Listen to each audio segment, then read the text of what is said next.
You're listening to The Rob and Tristan Show. Today's show is brought to you by RefBox. RefBox, keeping your kids in bounds.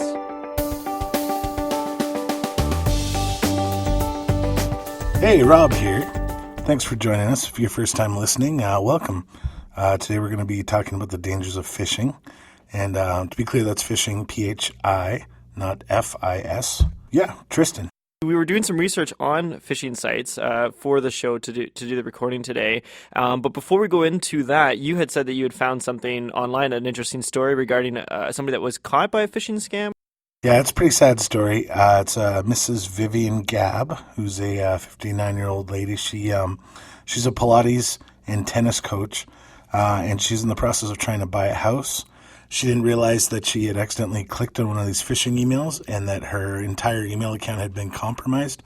They were watching her emails back and forth, and they sent an email through as her solicitor, the individual that was helping her take care of her house, informing her that they needed her to send along $50,000 to be paid to the solicitor's account to help with the closure of the sale.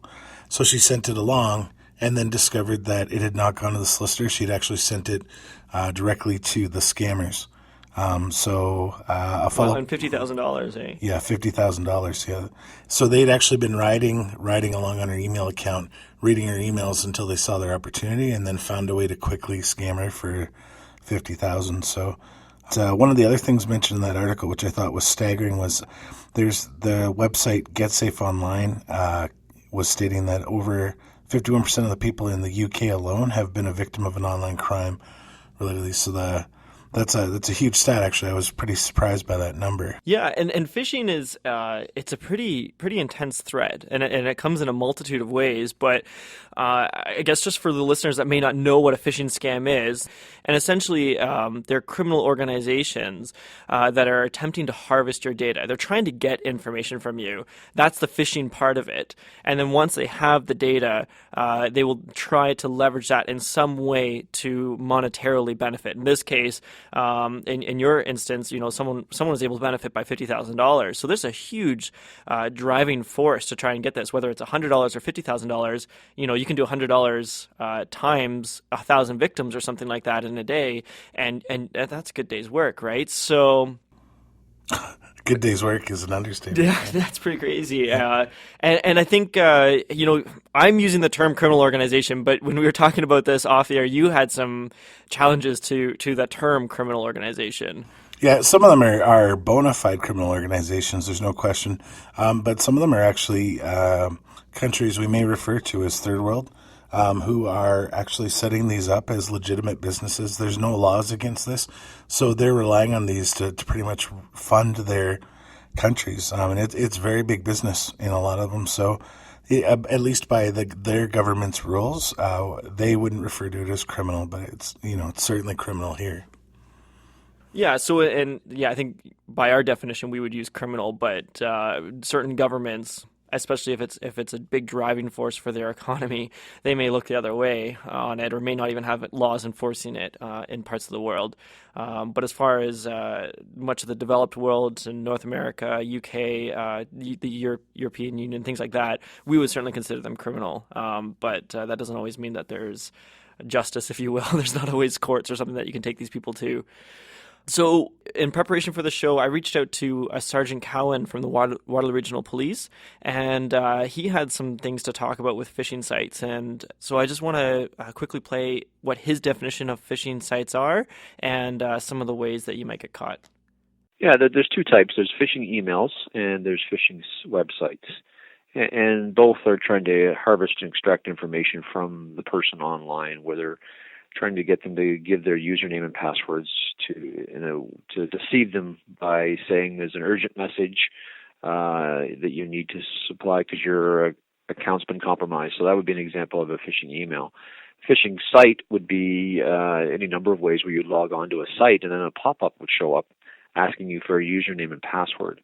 And that may take you somewhere else where you think you're dealing with a legitimate website, and then they're harvesting this information that you've entered in after the fact. That's one way of doing it. Another type of phishing site would be if in the URL, if you look at the address, it's been altered by, say, one digit. They put a number in, A lot of people don't bother to look at that. They just go into the site and they think they're on there. And sometimes if you don't, you could be directed to an actual site where they ask for further information and harvest information from you that way. Perfect. So phishing sites are essentially a tool for those out there to try to get your information, whether it's usernames and passwords or bank account info or something like that. That's right. Yeah, it's spelled PHISHING rather than the traditional phishing way, but they're just trying to haul in information from you to use it against you to either get into your banking or to even just take over your email account. Or if you have a substantial list of contacts, they've had an account for several years now and you've accumulated a large list of contacts, they could take over your email account and then send out one bulk email to all your contacts saying, hey, I'm traveling abroad, I've been a victim of a robbery, I've had my ID stolen, can you please wire transfer me some money? And if you've got 100 or 200 contacts, and even if 3 or 4 people reply and send out X amount of dollars via Western Union, it's been a good day's work. So that was Sergeant Cowan with Waterloo Regional Police, and so he was mentioning there's two main threats that they were working with, which has to do with like an altered site or an email that might come into you. But there's actually a few more ways that these phishers, if you will try to get your information, including by phone call scams or through social media. So let's just touch on social media for a moment. So, Rob, certainly with a marketing background, you've seen these more than I have, ways that these guys are trying to use social media to try to capture your information. Yeah, if it's on Facebook, they'll post a link in the comments, or they'll put up what appears to be an image or a video that says, you won't believe what happened after she did this, or you'll never believe what this guy did. And if you click on that, it essentially just gives that person permission to use your account. They'll start sending out messages to all of your contacts, things like that. So Twitter's the same way. They're just trying to get access to your network so that they can then leverage your contacts for what will eventually be monetary purposes. There's definitely there's a large list of different things on social media right now that are all there with basically the same intent of trying to get your data. Okay, so he had said about the emails, Sergeant Cowan there, he was saying about emails, they'll typically push you, say something urgent's happened, your bank account's been compromised or something like that. The websites are either pop-ups or sometimes, especially if you type a domain wrong, sometimes they'll do that. So for those of that don't know, google.com or, gmail.com or any of those are all domains that you might type in.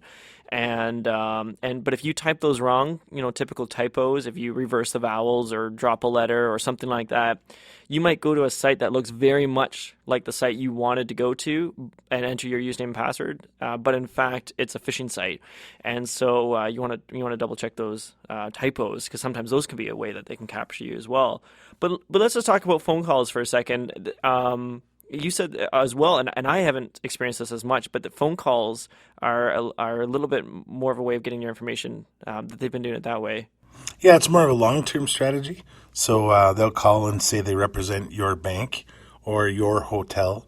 A lot of the times it's not your hotel, which makes it easy to tell. But when it is related to things that you'd normally deal with, which is what they're hoping for, you tend to talk to them about it, and then they'll start to ask you to verify things. So say this month they might call, they say they're TD, and before they talk to you, could you just verify your home address for it?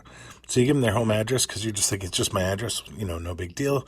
The conversation goes on, they thank you for your time, and off they go. They tell you, hey, we've got this credit card, and they'll make it ridiculous, something that'll just get you off the phone. And then 2 months later, you suddenly get a call back, and they're like, oh, okay, are you so-and-so, or we're with TD Bank, and are you so-and-so who lives at, and then they say your address. You say yes, and like, okay, just for security purposes, before we continue, could you verify your birth date for me? So then they get your birth date, they get your address, and so on. So that's a big part of the phone scams, is trying to build profiles of people all over the world that they can then use to take out loans, take out buy products, take out credit cards, anything they can with these identities. So So basically, as every time they call me and ask to verify security information, they're really putting that into a database to try to learn more about me, to then eventually be able to take out claims like maybe a credit claim or something like that. Is that what you're saying? Yeah, and they make it a real business. Like they've these people are going in there and sitting down at a computer just like we might hear, and it's staggered out. So you never realize it's being done to you. It just kind of keeps coming. So, and that's where I know we're going to get into being vigilant, but that's one of those things is, if you get a call like that and even if it's TD and they want you to verify something, let them know that you're actually going to call them back from a toll-free number that you'll find for them yourself. And then you can talk about this with them further. There'll always be a way for the people there to accept your call. And there's never any good reason for you to give out your personal information to someone who calls you. Yeah, no, that's a good point. So just to jump back to email for a moment, so I asked Sergeant Cowan from the Waterloo Regional Police a little bit about what these emails typically look like, and what to expect from banks, because sometimes these emails will look like they come from banking institutions. Anyway, so this was Sergeant Cowan's reply. They'll spoof legitimate-looking TD Bank emails or Bank of Montreal ones. They'll make it look legitimate, so you'll get an email that way. And they'll say urgent, anything to do with, it must be done right away. Your account's been compromised, then a pop-up window will show up, and please log on to assist us with rectifying the situation. So that's how they would do it through your email, is to get your banking login information, your username and your password, and that's how you can see them take over your bank account and transfer funds out that way once you've responded to a phishing email. Yeah, so he's talking about, and it's not exclusive to TD and Bank of Montreal, obviously. Those were just examples that he had. But yes, you would get these emails, and a lot of the time they have that urgency to them. And we'll talk about why they do, but they'll say, hey, this is urgent, your account's been compromised. Please click this link, or please enter your info, or something along those lines. And that's to try to let your guard down, and then you've submitted your info, and then they've gotten what they wanted. So I asked him a little bit about that, and he said at the beginning of that question, they try to spoof legitimate-looking emails. But he actually goes on to say what kind of legitimate emails banks would actually send. If it's an email that comes through and it looks like an official Bank of Montreal email, but they want you to submit your username and password based on your account being compromised, they would never do something like that. So don't do that. If they want you to fix the problem, you'd have to call in and then follow up with an attendance at a branch itself in person. Yeah. So, the phishing sites, right, or the phishing emails will say, "Hey, please enter your information." What he's trying to say there is, these banks are never going to do that. They're going to if they're ever going to notify you by email, which isn't really likely, but if they did email you saying, hey, something's happened, like what he said, Sergeant Cowan, he was saying, let's do a follow-up by phone or by in person, right? They're not going to say, oh, we'll just go to this website and enter your info. And that's been some of the tactics that the banking institutions have taken to try to prevent the phishing scams. Yeah, most of them would say something like call into your local branch. They wouldn't even supply you with a number because it would be too easy to just set up a number as well. So they would never put you in any position to have to give out your info. Yeah, that's a good point about the phone number. So the threat can come in a multitude of ways. We covered social media, we covered email, we covered they can come in phone calls, they can come by misspelled domains if you typed it wrong. But let's just switch gears a little bit into protection and what can people actually do to protect themselves. And so you had mentioned earlier about being vigilant and just expand a little bit on that. My expression is just don't trust it. And I apply that to everything online. I just don't trust it. If you say Facebook, if someone posts a link on Facebook, that link should automatically populate a picture or a video. If it's a video, that video should auto start as you go by it on Facebook. If you don't see any content, if it just says, hey, check this out, and there's a link, that's a spoof link or a phishing link. That's a link that's going to end up getting your profile and spreading comments. That's the kind of thing you just want to be aware of. If that link's not populating something, that's a concern. Same thing on Twitter. Twitter, you'll get a number of these requests in where it's like they'll actually try to make you worried, like, hey, I can't believe this picture of you, and they put a link. And they're just trying to get people to click on those. And again, if you click on it, all you're doing is authorizing them to go in and use your profile, contact your network, and so on. So when it comes to things, especially related to social media, it's far better to just not trust it. in some cases, don't bother with it at all.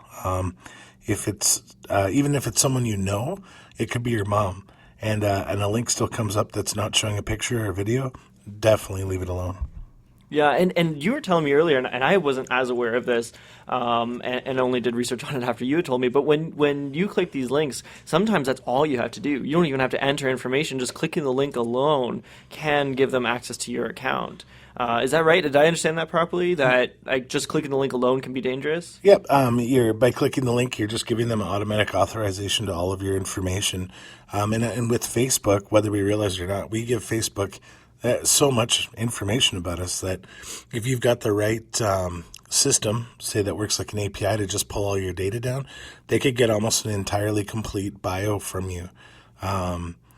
Just probably shy of your social insurance number right off of Facebook. So, it's definitely a concern. Yeah, so again, I'm much more familiar with the email threats and the misspelled domains and things like that. But yeah, you were talking a lot more, especially living in social media as a marketing background. You definitely see those much more often. I did ask Sergeant Cowan about what the police service do to help protect the public, and just wanted to quickly play his answer for that. Sure.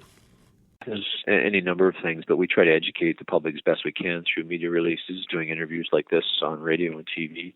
And just telling people that the charter banks don't communicate with their clients regarding any kind of compromise by email. They'll want to do it by a phone call or have you attend in person at an institution. So don't respond to that kind of a thing. If you get any fraudulent emails that you think are suspicious, what we recommend is you contact the Canadian Anti-Fraud Center. And they're set up to deal with some of these fraudulent emails and fraudulent websites. They have the power to disrupt them, to shut them down, where we don't. The Canadian Anti-Fraud Center is run by the RCMP, the OPP, the Competition Bureau, and set up with a host of volunteers that look after a lot of these fraudulent activities. So they have more powers than we do in some respects. And they chart and track a lot of this stuff that's happening across Canada. So if there's an investigation going on somewhere elsewhere in the country, they may have some pieces of a puzzle from one location that they can share with another agency in a different part of the country.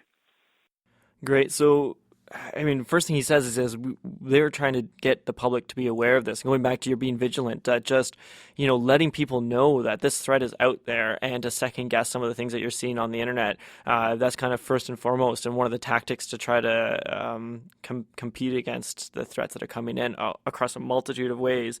And then he did also talk about the Canadian Anti-Fraud Center, and I have some more info about that in a second, but I'm going to go back again to us doing some research before the show, and we both kind of agreed to tell an embarrassing story of when ourselves got duped, and we felt that it was important to tell these stories just to show that you just have to let your guard down for a second, and it can happen, right? Even regardless of being vigilant and aware. So I think for you had said it was a PayPal instance, right? That you had gotten a PayPal email. Yeah, I do a lot of billing through PayPal because I do a lot of work in the online world, and so I just find it convenient. And I got an email one day that looked to be from PayPal that said that there was a problem with my account and they need me to log in. So I just clicked the login link in the email. I landed on the page. I signed in with my information, and then the next page was just blank. And then I finally looked at the URL and I realized that this wasn't PayPal, and that I had obviously just given someone all of my information. So I had to quickly go back to PayPal, explain to them what happened, change my password, and then get PayPal to help me out. But it was definitely a concern. If I hadn't noticed that right away, or if I decided that that was an internet glitch for some reason and the page hadn't just loaded, they had access at that point to my credit cards, to my bank accounts. They could have taken me for an awful lot of money that I likely wouldn't have been able to recoup. Yeah, and so I had a similar instance where I had gotten an email. It was actually for GoDaddy, and we use GoDaddy in one of our businesses for quite a bit of stuff. And it had said, one of your websites was compromised. Please click here to verify your information. And we do host some websites with them, and it was one of those, it was one of those urgent messages. And so you just kind of let your guard down. And I clicked the link, and I submitted the username and password, which is what I kind of expected to verify the info. And then it wasn't working, which was kind of my first clue that something's not right. Similar to what you were saying, right? That either is this an internet glitch or is this something more? And then that's when I looked at the URL at the top and realized, oh, this is a phishing site. And I've now submitted a username and password to these harvesters that could use this information dangerously.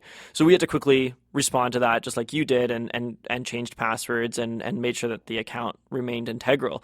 But again, not responding quickly or not realizing that happened, they would have that password longer and can try to do things.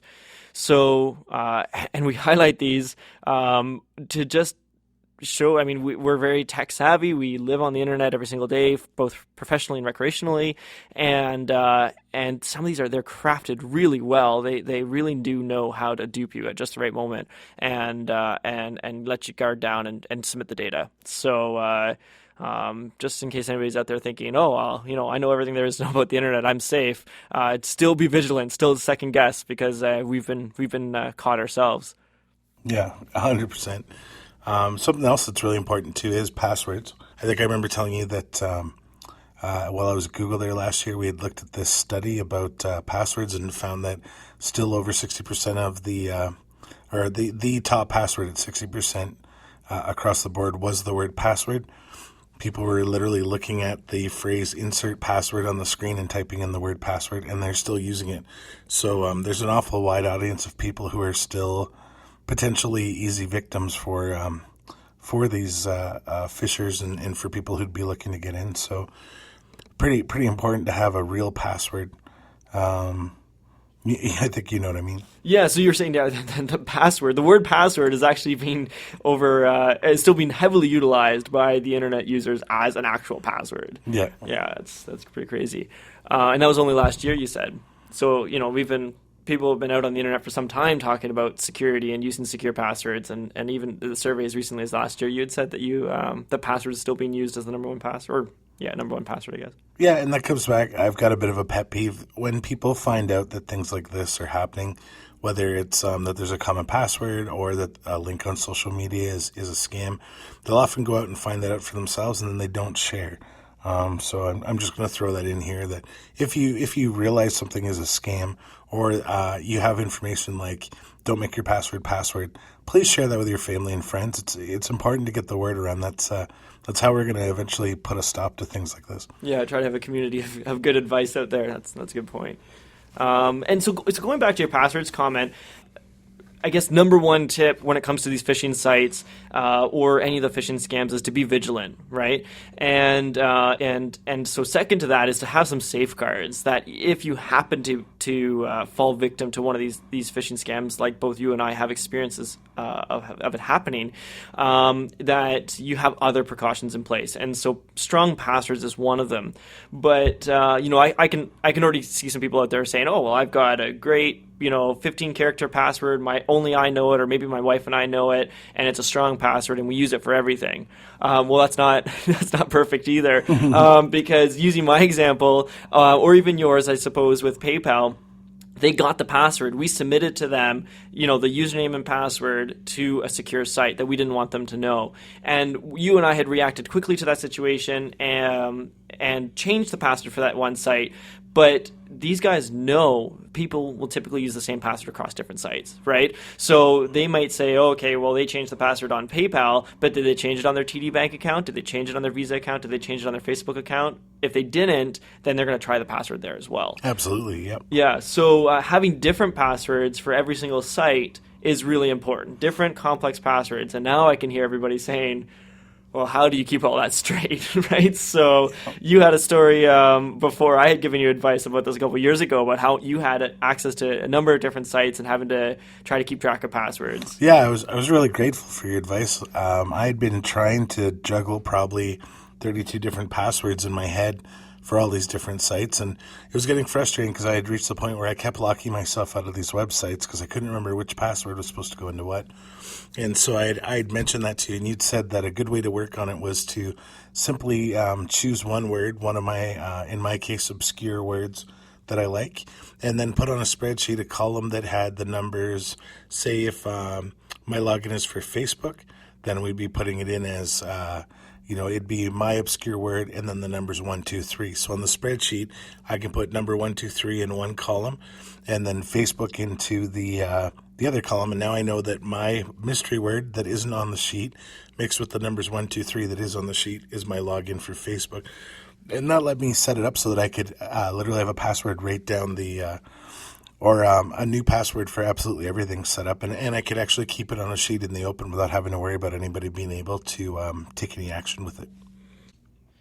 Yeah, I've used that advice for a lot of people to because I always tell them you got to use complex passwords and you got to use a different password for every single site, and they always come back to me like, how is that even possible, right? And so I've given a number of people that tip, and I'm glad that you've been using it. That you basically come up with a base word. Let's say the base word's password, which is a horrible base word, but. And let's say it's password, and then if you need to create a Facebook account, you would use password 123, and if you had to create a Twitter account, you would create a password 456, and then on a piece of paper or something or an Excel document, whatever you feel comfortable, all you'd write down on the piece of paper is 123 is Facebook and 456 is Twitter, and then you would then know that the base word, in this case password 123, is the password for Facebook. But if anybody got a hold of that piece of paper, they wouldn't know what the base word was, so they wouldn't get access to anything. And if ever your passwords are compromised, every single password is unique. So a couple more things on passwords. They should always be at least 8 characters long. Try to use punctuations and numbers and capitals, and try not to use dictionary words. Password especially, but password, let me in, all of those. Not great, and try to get away from dictionary words. But that tip has been useful for a lot of people to try to have different passwords for different things.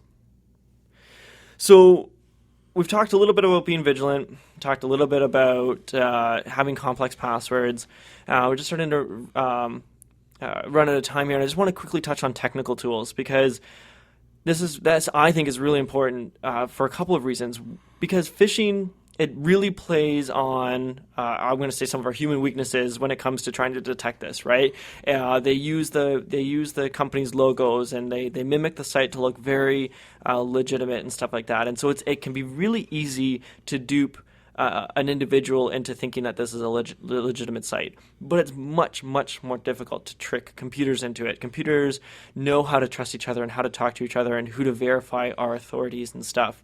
And so I want to talk a little bit about some technical tools that are out there that you can use to help prevent getting caught by phishing scams if you happen to click a link in an email or in a social media.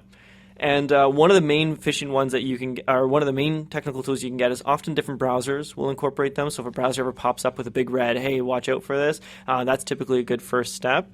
But then also there's a device, Refbox, that you can plug in, and that can also watch your network and catch you if you happen to go to a dangerous site. And there's a bunch of other tools out there as well. But I just wanted to highlight that on top of being vigilant and on top of using complex and unique passwords, that there are some technical tools out there as well to help you protect against this. So it's not a free-for-all. There are some stuff out there you can do to try to protect yourself.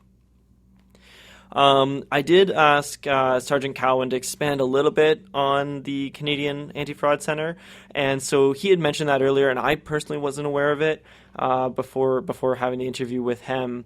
And so basically I asked, if you and I were caught by a PayPal account and I was caught by a Google or a GoDaddy account, and so what to do if we get these phishing sites, whether we were caught or not, is there a way we can report them? And so he had said, reach out to Canadian Anti-Fraud Center, and this was his advice on how to do that. It's a website. You can log on there. Just Google it. They've got a phone number you can call. It's a 1-800 number. And it's manned all the time. And like I said, they have the power to shut down if you've been contacted by a fraudulent email or you've had dealings with a fraudulent website. They have the power to shut that down. They also have the power, if you've been contacted by a phone solicitor and it's been involved in a fraud scam, they have the power to disrupt those phone numbers as well. Yeah, so that's Sergeant Cowan from the Wild Regional Police, and he was talking about the Canadian Anti-Fraud Center. And so you were stressing earlier, Rob, if you come across anything that you think is fraudulent or bad, please share it with your friends and stuff. And I'm just going to kind of add to that and say, hey, can you can you report it to the Canadian Anti-Fraud Center so that that all the agencies that are supporting that center can also help investigate it. And so we'll tweet that out as well during the show so that everybody can find the link for Canadian Anti-Fraud Center, or like Sergeant Cowan said, just Google it. Yeah, great point. And then I asked Sergeant Cowan, is there anything else that he would want the public to know regarding phishing sites and some of the dangers that are out there? And he had some pretty interesting advice. If you're not sure, Google it. Google's a powerful tool. If you're curious about a certain site, throw it in there, and you'd be surprised. You see some complaints that have been logged on the internet already. It's a valuable tool that we use in law enforcement now. If it's a suspect person or a suspect email address or a website, put it into Google, and if there's other complaints out there around the world, it'll pop up. And it's one more piece to pursue it or investigate it further. It'll give you some background information. And if they're not sure, people in the community contact or log on to our website, the Waterloo Regional Police Service, under fraud prevention. We've got some good advice on there regarding email scams and different types of online scams that are there, and with contact information for the Canadian Anti-Fraud Center as well. Yeah, so and we'll include that with some tweets as well regarding the Waterloo Regional Police site with some of the information about email scams and stuff. But so on top of the Canadian Anti-Fraud Center. But yeah, it's interesting because as a technician, we tell a lot of our clients, we Google it sometimes. Sometimes we see errors, and some of the first things that we do, if we don't know the answer, is we Google it. And it sounds like the police service is doing the same thing, and that's also their advice. If you come across an email or a social link or something like that you really aren't sure about, Google it and see if anybody else has had the same suspicion, or maybe they've been caught and they have a story about that. Yeah, 100%. So just watching the time here again, we got to start wrapping up. And so just to kind of recap about phishing sites, the PHISHING, not your traditional phishing, but the dangerous phishing sites, that part of the dangerous byproduct that came out of the internet. And so this threat can come to you in a multitude of ways, through social media or through phone calls, by typing a domain wrong, or by email. And all of these organizations and criminal organizations, I should say, are trying to get your information. They're trying to get a username, password. They're trying to get access to your social media accounts. They're trying to do something, and ultimately to get money, whether from you or indirectly through you from one of your social contacts or something like that. It's a pretty intense threat that's out there. And so first and foremost, be vigilant, right? I can't say that enough. You said you don't trust anything on the internet, right, Rob? And just second guess things. And if things don't look right, maybe Google it.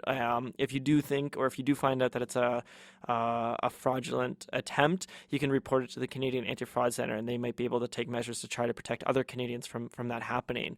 And they'll probably share that out with other resources throughout the world too, I would expect. So, I don't know if there's anything else we wanted to cover, but I think that's a pretty good summary of what we would want the public to know regarding the dangers of phishing sites and some of the ways that they can feel a little bit safer online. Yeah, I think that was great. And, obviously we want to send out a thank you to everybody who took the time to listen today. And we look forward to talking to you again in the next segment.